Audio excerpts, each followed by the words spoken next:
da gente estar aqui com um objetivo sincero, realmente sincero, de estudar, né, um pouco mais da doutrina espírita.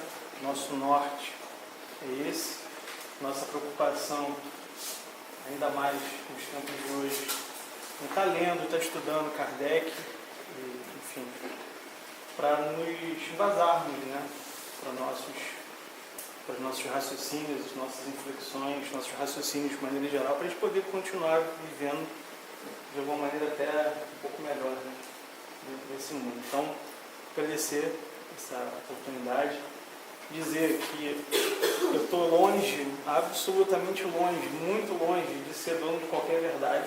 Então, o que a gente vai conversar aqui, na verdade, é muito mais uma reflexão, uma proposta de reflexão em cima das duas mensagens de fé, né, com o Espírito, importante na codificação, que é o responsável pelas duas mensagens organizadas no Kardec no livro do Evangelho.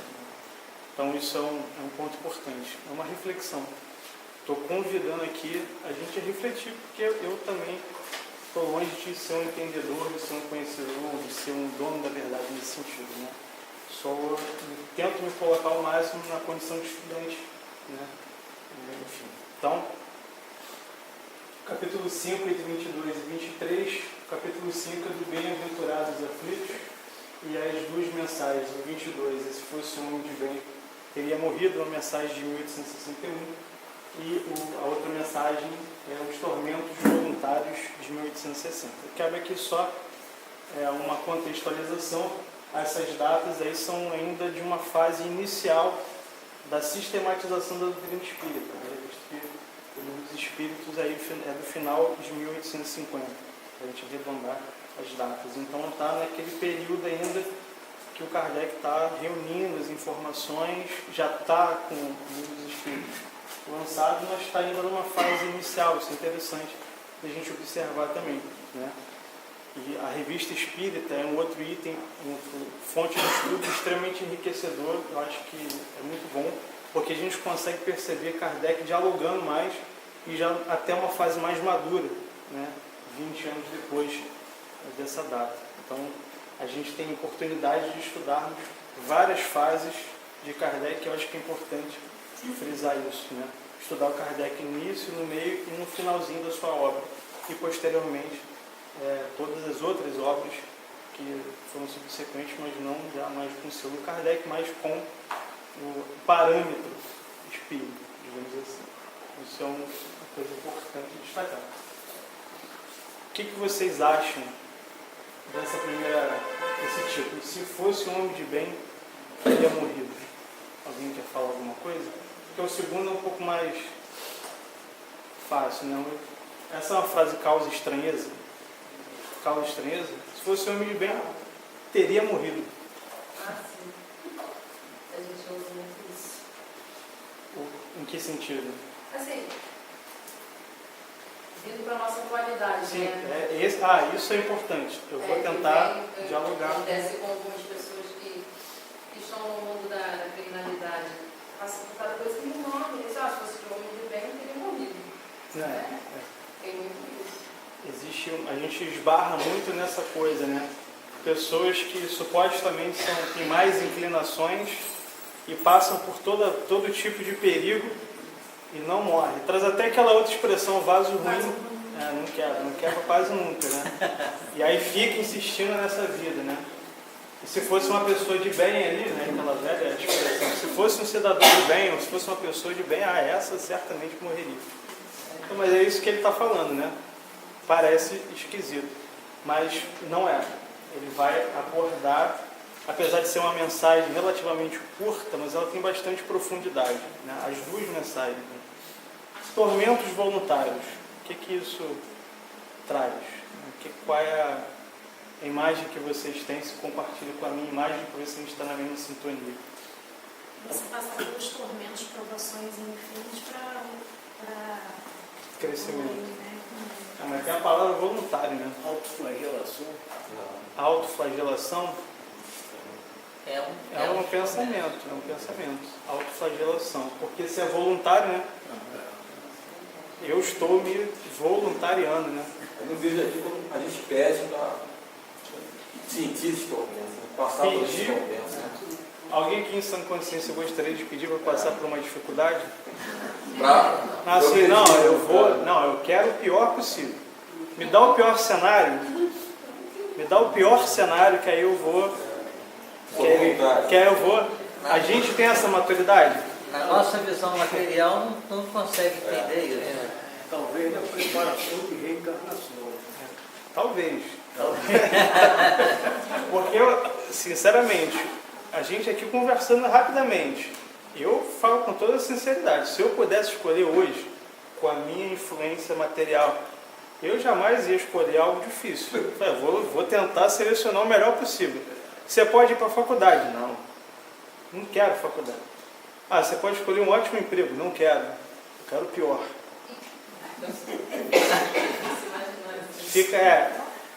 Sou estranho. Então são duas mensagens que o título é bastante provocativo.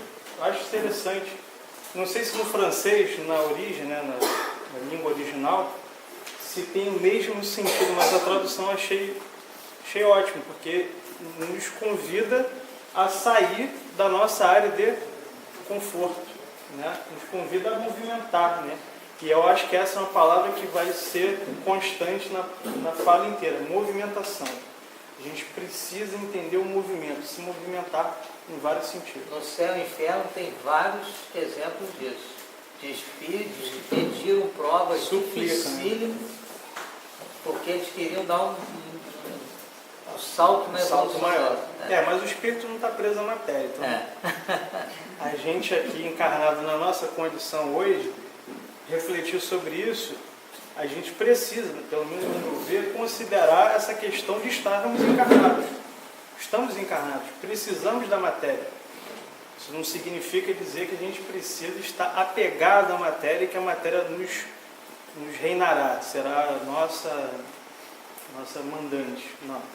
Mas a gente precisa da matéria para sobreviver. Acabei de beber água aqui. Mas não pode considerar que o nosso planejamento foi fora da matéria. Não, sim. Apesar de que a gente não lembra, boa parte, mas está lá registrado. Então, esse aí tem um pequeno efeito. Aí a proposta de reflexão é mais ou menos essa. Uma primeira pergunta, pode ir passando. Nós desejamos a morte de alguém?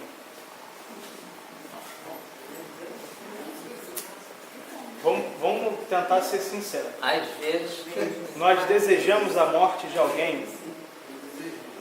Ou na nossa sociedade, porque a frase é, se fosse homem de bem, teria morrido. Então desejamos. Tem alguma relação.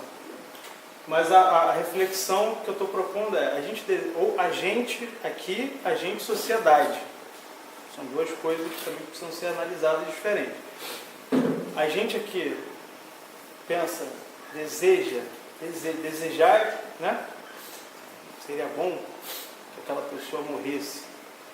Na nossa sociedade, esbarramos com coisas desse tipo? Sim. Isso é só para dar uma medida da nossa evolução planetária e espiritual. Nós convivemos sistematicamente, durante milênios, com o desejo que o outro morra. Foi assim no Egito Antigo, foi assim na Roma Antiga, foi assim na Grécia, foi assim na Europa, nas guerras, foi assim hoje. Nós vivemos num mundo em que ainda o desejo da morte está presente. E não é no sentido da mensagem. É no pior sentido possível de eliminar aquele suposto problema rival ou convivemos com isso. Vou dar aqui um exemplo prático. Só um parênteses, tá? Não estou aqui debatendo política. Mas esse ano aconteceram pelo menos 3 situações em que foi muito real o desejo na sociedade da morte de uma pessoa.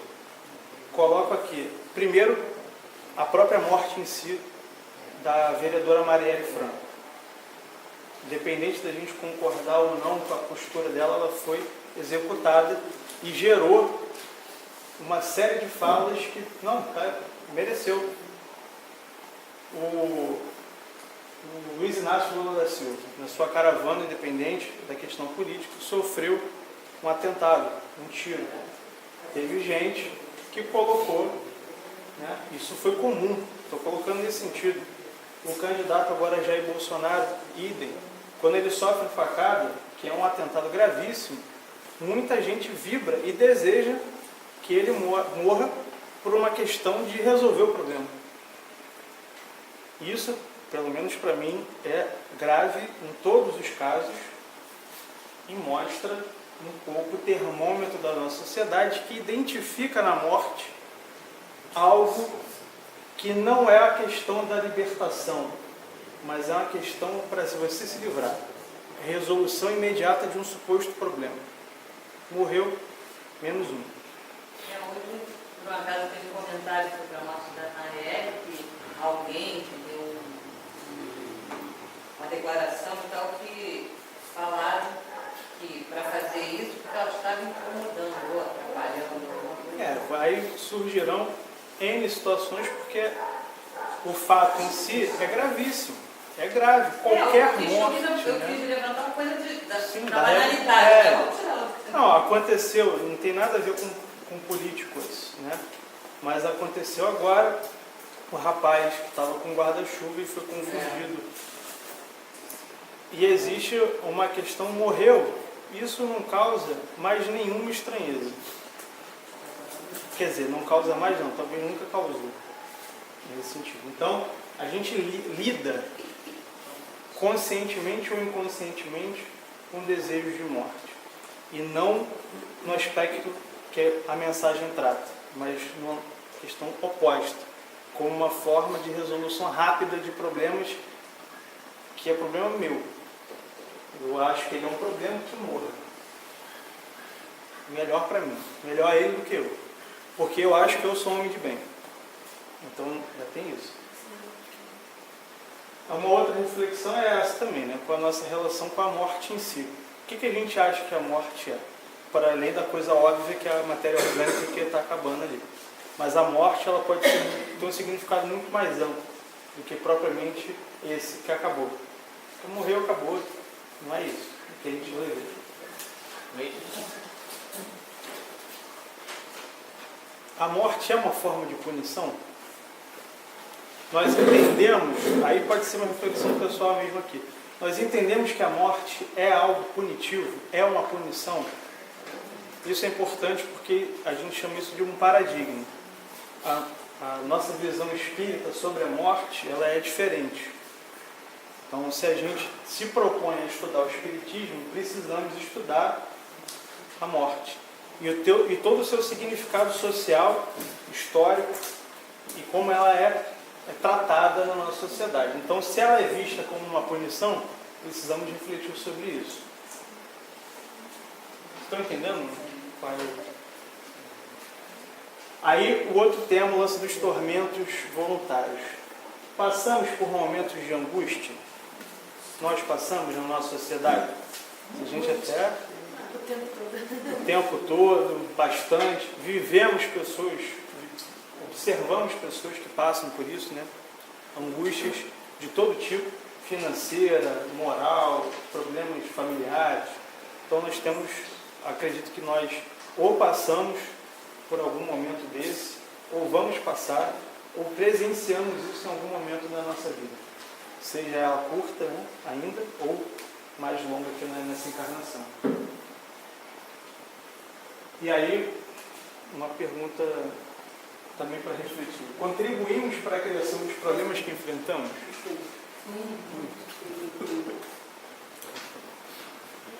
Aparentemente, bastante. Mas isso é consciente? A gente contribui?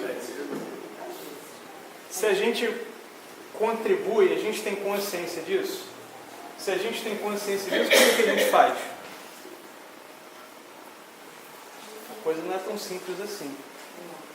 Né? Contribuo. Eu estou cheio de problema. Eu contribuo com os meus problemas. Ok, então por que você faz isso? Não sei.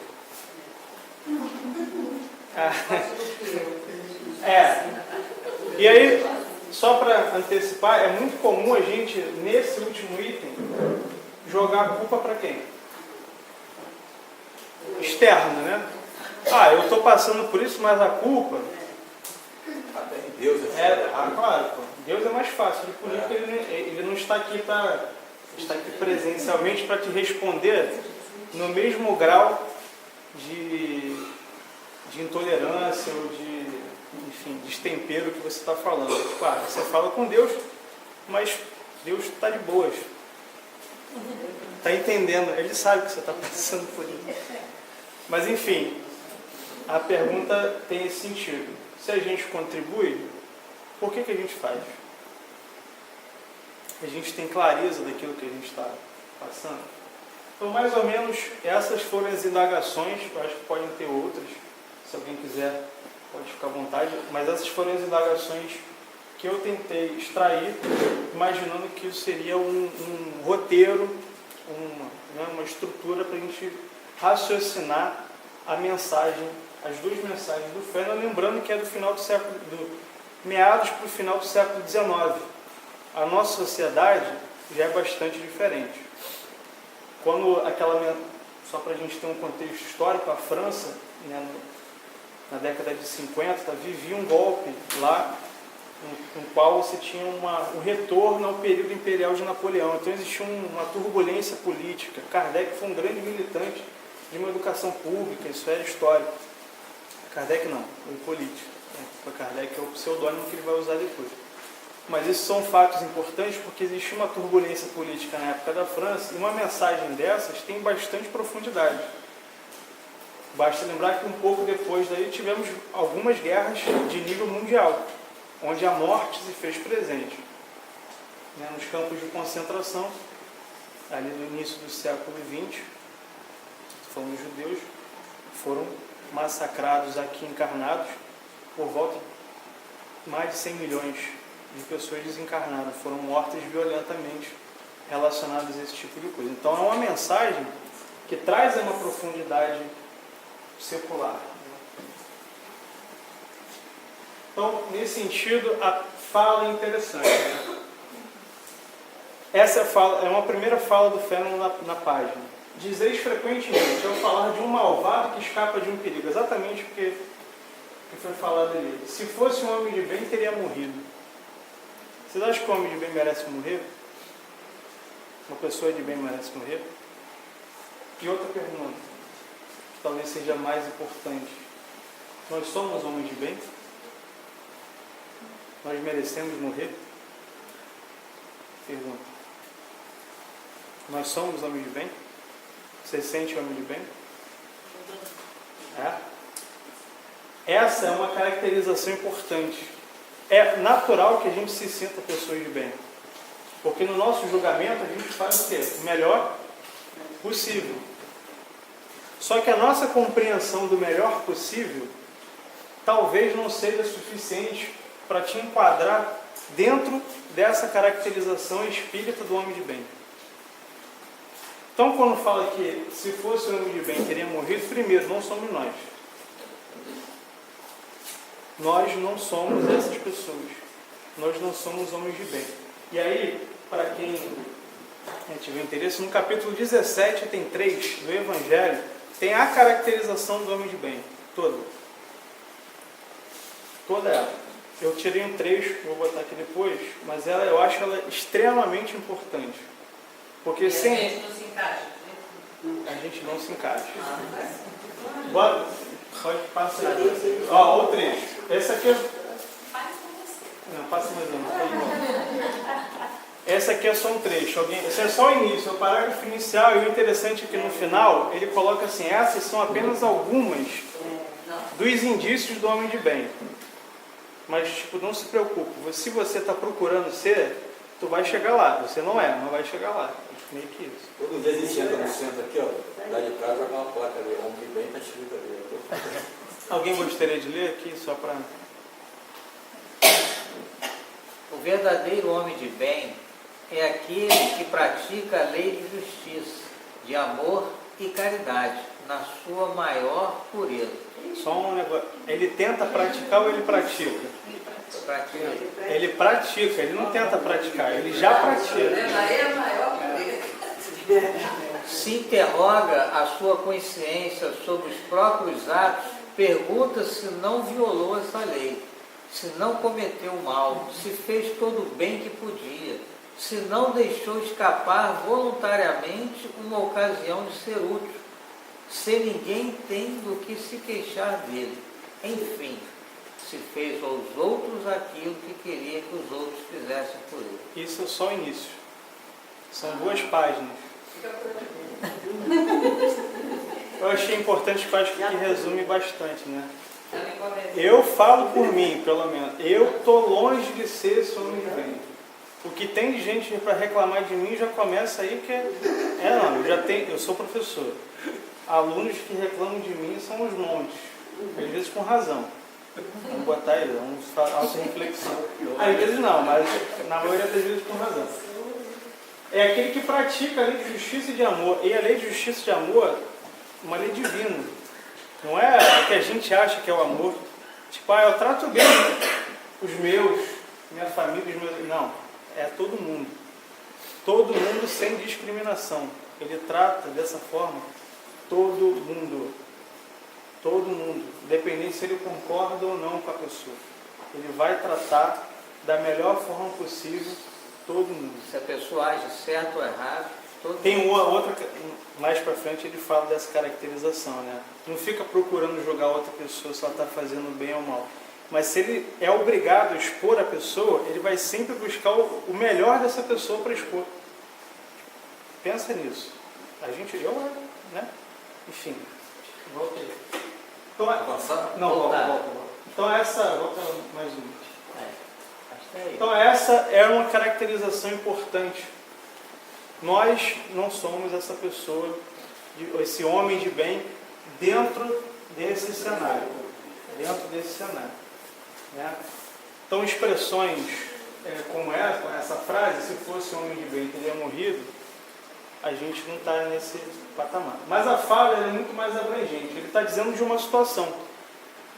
Ao falar de um malvado que escapa a um perigo, exatamente a situação essa que é muito corriqueira hoje, até a expressão bandido bom e bandido morto, que a gente utiliza muito, pessoas que estão envolvidas em práticas criminosas e que fazem muito mal à sociedade e que a gente espera que eles morram, muitas vezes. Né? Passa por essa linha de raciocínio, e se ele escapa, e se a gente pensa nisso, a gente tem que se questionar. Opa, tem alguma coisa aí e depois a gente vai ver o que faz. Então a gente está aqui destacando exatamente essa situação de perigo. Quais são as situações de perigo em que essa pessoa está escapando? E que pessoa má é essa, né? Estou entendendo o raciocínio? Eu estou questionando aqui que situação de perigo é essa. Qual é a situação de maior perigo na nossa sociedade hoje? Rio de Janeiro. Qual é a maior situação de perigo que nós passamos? Violência. Acho que isso é violência. Eu acho que os fenômenos ligados à violência são muitos. Bala perdida, bala achada, enfim, vários assaltos, furtos, tem uma série de questões. Essas são formas de violência que são diretas, que acontecem com a gente diretamente. Existem as formas de violência indiretas, que está ligada à corrupção, por exemplo, desvio de verba, que vai afetar milhões de pessoas, mas que você não, às vezes não vê uma relação direta. Compreenderam? Então existem várias situações de perigo. E aí, qual é o nosso termômetro? Né? Pode avançar mais. Desejar a morte de alguém é uma situação normal? Não é uma situação normal. Vamos frisar isso. A gente precisa entender, independente da situação, seguindo as características do homem de bem, a gente precisa, no mínimo, questionar a situação de desejar a morte de pessoas. Não, tanto a gente, quanto na sociedade. Esse tipo de discurso, a gente precisa olhar com atenção, com amor, com caridade, com um olhar diferenciado. Nós precisamos olhar com um olhar diferenciado. Precisamos mostrar outra face. pegando uma outra passagem de Jesus. E aí, como é que a gente colabora para a difusão de discursos de ódio e intolerância que são muito ligados a esse discurso de ódio, de desejar a morte de alguém?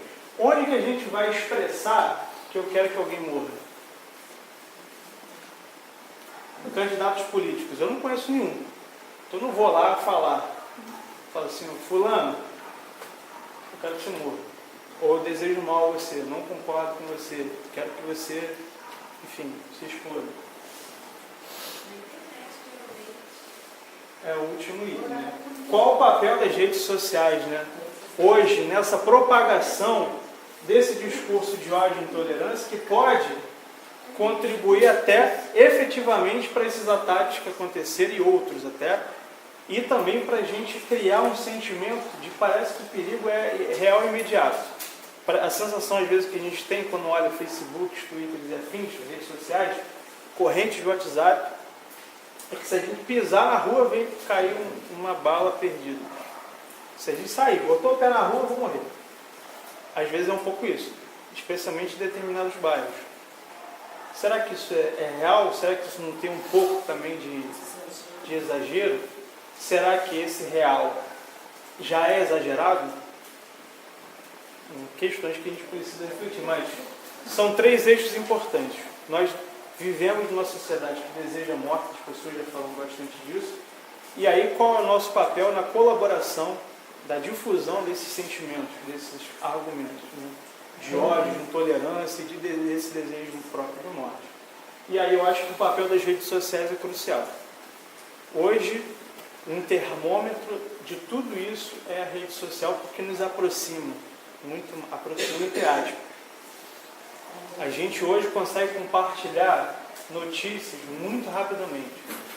Não é à toa que é crescente o número de fake news. Porque a velocidade da informação é tão grande que o que aconteceu de manhã, a facada do Bolsonaro parece que foi no outro século, praticamente. O que aconteceu com a Marielle, por exemplo, foi outra década. Né? Parece que já foi há muito tempo. E outras situações. A coisa é tão corriqueira, é tão veloz, que a gente vai passando em cima dessas informações, não dá tempo de apurar, não dá tempo de organizar, porque a coisa é muito veloz. E as pessoas às vezes compartilham, sem maldade, compartilham porque acham que aquilo ali é uma verdade. Então, por exemplo, se eu compartilho alguém que essa outra pessoa confia em mim, eu disse, não é possível, o Rodrigo, se o Rodrigo compartilhou, é verdade. Deve ser verdade. Se o Marcão compartilhou, deve ser verdade. Mas muita coisa não é verdade. Mas muita coisa não é verdade. E aí a gente às vezes compartilha com boas intenções. Como Né? o caso que está subindo, aproximando, né? Está o fato de distribuição de doce, né? Dia 27. Aí já estão começando a roubar crianças.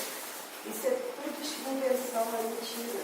Aí todo mundo nota. E aí fica. E aí isso ajuda a criar exatamente esse sentimento de medo, mas de intolerância. Isso aí. Porque a gente não aguenta mais. Não, porque se a gente, uma coisa que a gente precisa talvez concordar é que a gente está numa situação de dificuldade. Isso aí. Agora, como resolver essa dificuldade, que são outros 500. Isso é uma outra situação. E quem é o nosso guia e modelo, né?